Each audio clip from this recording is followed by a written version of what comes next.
This is the Trenchless Technology Podcast with your host, Sharon Bueno, Managing Editor of Trenchless Technology Magazine.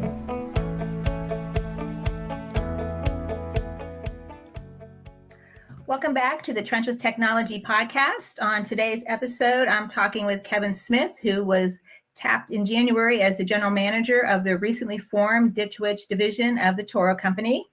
Kevin has 20 years in the Ditch Witch organization, gaining experience in a gamut of areas, including manufacturing, product development, research and development, and sales, to name a few.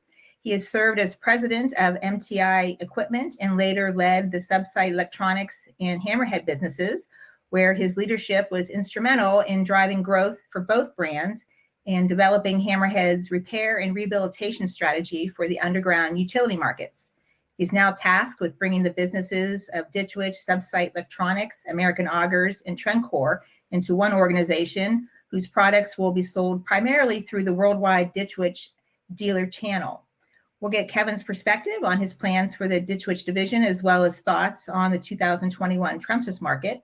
And we'll talk a little bit about how the COVID pandemic has affected Ditch Witch's operations, as well as his thoughts on how a new administration in DC may affect U.S. manufacturing. So we have a lot to get to with Kevin, so let me officially welcome him onto the podcast. Hey, Kevin.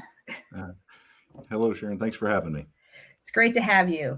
I mentioned a few things in your background in the intro, but perhaps you could introduce yourself a little bit and how you got involved in the Trenchless technology industry. Oh, sure. Be happy to. Mine's kind of a lifelong kind of story. I grew up out on the farm ground around farm equipment and construction equipment. And my dad actually worked and retired from the Ditch Witch organization after 40 years.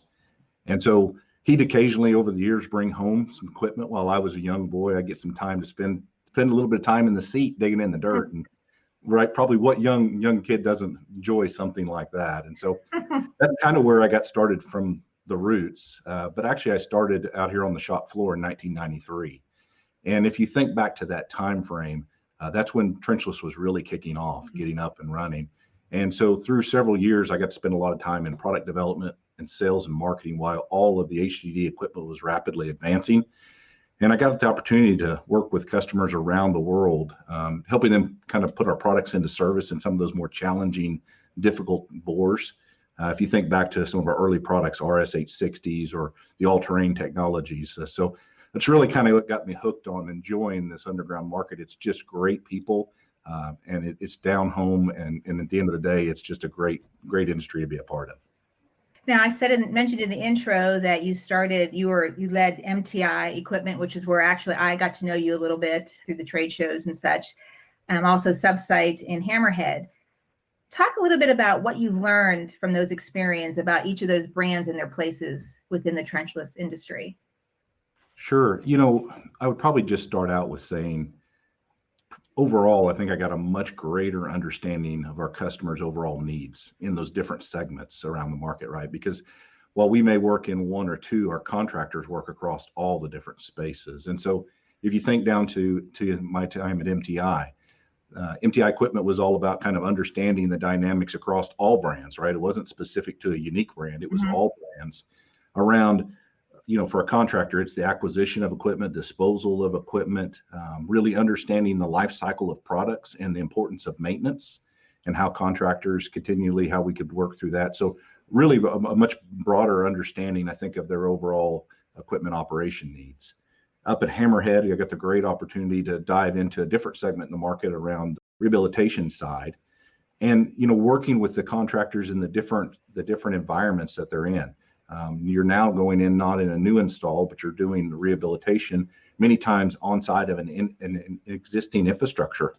And so the challenges they're faced with is definitely different in that space. And, more recently down to Subsite, with Subsite Electronics, I would tell you what stands out most is just the importance of underground awareness. If you think about our industry, it's an extremely critical piece to the longevity of our industry. And it speaks to what our contractors face every day. The underground space is continuing to get more and more congested. Understanding and being able to navigate around that, to be able to locate and identify it, extremely important. And so at a high level, I guess that's what I would tell you is that outside of my 20 years in Ditch Witch, being in the other businesses just helped give me a broader, well-rounded perspective of what our contractors deal with every day. Now, as you noted, you have more than 2 decades in this industry, and it's a close and tight-knit industry. We have a lot of pioneers still working in the industry that have many decades. What is it about Trenchless technology that excites everybody and keeps everybody so involved as quote unquote a lifer, so to speak, in the industry? Well, that is so true, right? We are a very tight, close-knit group. I can point to many stories, as you probably can as well, as being in an airport. I was in Singapore many years ago, flying home, and ran into a contractor out of Nebraska. And you just never know where you're going to run into them. But if you think about, I think what excites us as a whole, I think all of us in this space, it's really down to the core roots of what we do matters. Mm-hmm. We're improving, we're supporting the world's underground infrastructure, and its focus is around building a safer, more solid future for our communities and families. And I think to me that's something we all look for, that yearning in our careers of, I want to do something that truly does matter and impact. And I think for me that's the major thing of what's neat about this industry. And I've got a teammate, I tell a little story. He does a great job talking about what we do. You can sum up in the first 30 minutes of your day. If you think about it, you wake up in the morning, you roll over to hit the alarm clock, right?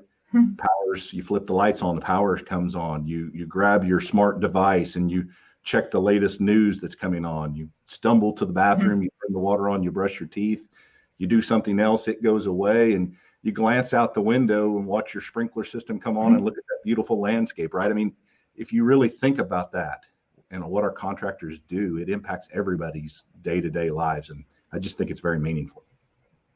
Now, there's been a lot of changes going on in Perry, Oklahoma in the past few years. You had the Charles Machine Works company acquired by Toro, and now the recent announcement of Ditch Witch putting several companies under its umbrella.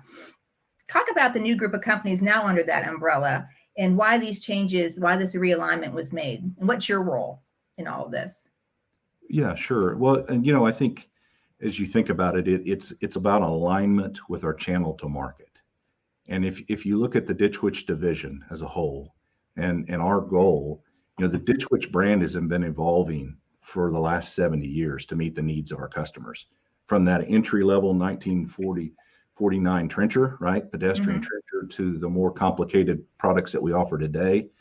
And our dealer have continued to evolve with us, and it's about providing that localized service and support to the customers. And so as we looked at this latest reorganization about taking Ditch Witch, American Augers, Subsite, and Trenchless, it was about aligning with the needs of our customers to deliver that localized service and support when they need it around the world, and leveraging the synergies to give them improved products long term. And so, for me, that's what I think it's really all about. Is we're focused on helping find solutions for customers and their job sites for the challenges they face each and every day. Now, noticeably, Hammerhead and like Radius HDD, for instance, were not a part of this realignment. Why was that? And what did, I guess, if you can talk about what their role is going forward within the company then? Well, sure. They're sister brands to the other brands in the portfolio we've talked about, and both have a very important role in the segment. But the Ditch Witch divisional alignment, again, with Ditch Witch, American Auger, Subsite, Trenchless, was around aligning about our channel to market through the dealer channel. And when you look at Hammerhead's role in the family is focused on the rehabilitation segment. And today that's a direct channel market where they're working with customers hand in, because it's a rapidly evolving one, and we're wanting to make sure we're supporting customers. And Radius is a very similar one as well. They service all brands of equipment and sell through a direct channel market. And so for us, that was kind of why the alignment with the Ditch Witch division came together, and we're going to continue to support those as standalone brands in the other segments. Talk a little bit about what the short and long-term plans are for this new Ditch Witch division. What's on the top of the list in each of those areas? Sure. Well, first and foremost, it's about coming together. I mean, and I think it fits to a little bit of our tagline of we're in this together, right? That it's about supporting our dealer channel. It's about alignment with our internal employees and taking the expertise that we have across to better focus on the job sites that we can bring, key technology to help customers. Our customers are looking for ways every day to improve their performance and ultimately their bottom line. And so for us, we're going to figure out how do we're in the process of working through taking all that talent that we've got, bringing it together in a way that benefits our end users. And so if you really look to the day one, it's all about coming together. And we're continuing to find that path for helping our dealers on board to be prepared for supporting that larger equipment to deliver that localized service and support long term. I mean, it's hard to believe that we have entered year 2 of the COVID pandemic. It's impacted so many of our personal and professional lives. How has the pandemic affected how Ditch Witch has done business the last year? What have been some of the challenges that you've seen? Obviously, you were at Hammerhead during this past year for most of it, but what were some of the challenges? I mean, for example, there haven't been any trade shows this past year. It sort of kind of got short-circuited very early on, which is a key marketing tool for a lot of companies to get their products out there. So talk about some of the challenges you've seen. I joke with people. I definitely think we're all starving a little bit for a little interaction, right? Getting face to face show and having some interactions. But I think you hit the nail right on the head out of the gates there. That we've been asking so much of our teams, our customers, everybody in the industry, as we've all worked to deal with what's been demanded of us, both personally and professionally, right? It's been pulling on both sides of us, and it's been a delicate balance. For us, first and foremost, our leadership team has been completely focused around how do we keep our team safe while still getting creative to find those solutions to meet the customer needs. And so to your point, right, trade shows have shifted. So how we go embrace customers and share technology and information has changed. Our approaches for how we're doing dealer conferences and other things have had to adjust. And for us, I think it's just that, trying to balance between what the needs are from everybody personally and professionally and how we can deliver, ultimately supplying that customer need. How do you think the Trenchless market has fared in the past year under the pandemic era? And how do you see it going forward in 2021? How do you see it playing out? Yeah, well, as we came through that coming out of Con Expo, right? And I think that was just the real nail that got struck for all of us. All of us went through a real quick pullback and I think wondering what was going to take place. But I think right out of the gates, we started seeing positive movement across our utility segments. And it became very apparent very quickly just how important the essential nature of our industry is, that as we came through the pandemic, I think it's actually fueled an awareness that wasn't there before. And so I think that's a positive light. And when you look, we saw residential construction continue to drive up. Housing starts were expanding. Broadband, right? This push to need to get worldwide to get better access to broadband for whether that's telehealth or that's education. Those are real things that matter that our industry has probably benefited from overall. And no doubt on the larger energy segment, we've seen mixed results depending on where you are and what market and what geographic region. But I think as a whole, we definitely came through a lot stronger than we ever thought possible. And everything points to F21 continuing to be a good year in the underground construction space. Well, that's good to hear. Yeah.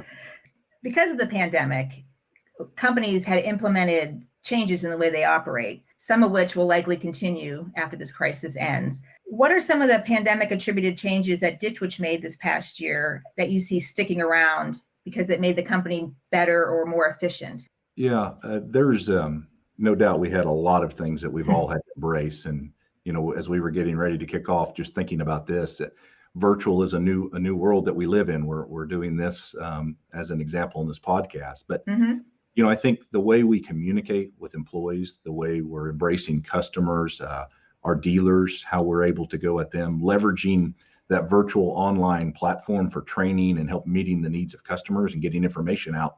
I think that's one that we'll continue to see leveraged. I think we found ways to help deliver content, meaningful ways to our contractors and customers that doesn't always require having to jump on an airplane and be there face to face. Now, I think there's a balance to that, right, that we're all going to have to find. But the flexibility that's given and given to our workforces, I think it does play a role going forward. And, I would just share, we just hosted our annual Ditch Witch Dealer Conference. We host that every year. We did that virtually this year for the first time. Wow. And, definitely had its technology challenges, but the team worked extremely hard. And I think we found a great way to deliver meaningful content to them to help them succeed this year. And so I think that's what we're going to be looking for, is where is the right balance for each and every one of us, maybe even in your roles, what you might have flown to trade shows for in the past. Now there may be different tools in which we go and implement, but it's definitely going to be, I think, about flexibility and how we leverage those long term. We talked a little bit about that Ditch Witch has been in the construction market for decades. It's a pioneering company in the trenchless industry as well. Kind of talk about the brands now under the umbrella and how do they fit in their specific markets within trenchless? Yeah, we have 4 strong supportive brands really that are global when you look at them.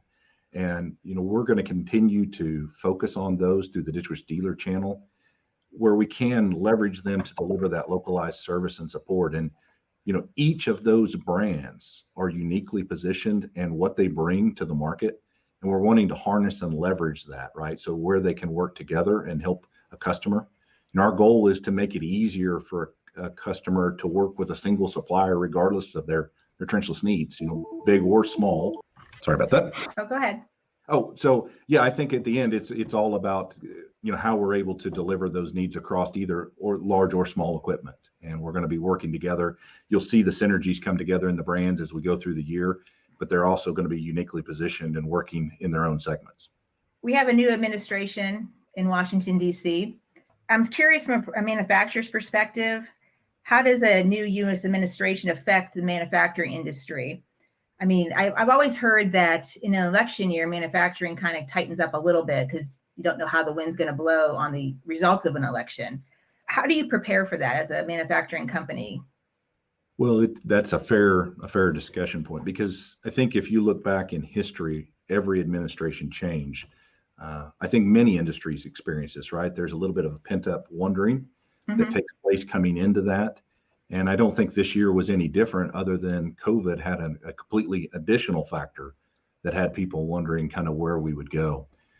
As I guess I look at what the new administration's bringing on, we're working closely with our partner in AEM to kind of better understand how we can help educate and work with the new administration to try to drive some positive changes for our industry. There is no doubt there's need to be able to do that. We've got to be able to remove some of the blocks for our customers and contractors to quickly get out and perform work, take away some of that red tape, if you will, in permitting and other things long term. And, while we've seen some recent changes in policy across the U.S., I'm still very hopeful that we're going to find that right balance that continues to drive that, the industry forward. I kind of mentioned this earlier, but I just think it's so true. We work in an amazing industry. It is truly essential for improving the world around us. And I think if we can partner with the administration and truly focus on that, what we're bringing, that's where I think the real opportunity lies long term. Finally, I'm curious as to get your general thoughts on being at the helm of such an iconic brand of companies. Ditch Witch has deep and pioneering roots in the trenchless market in particular.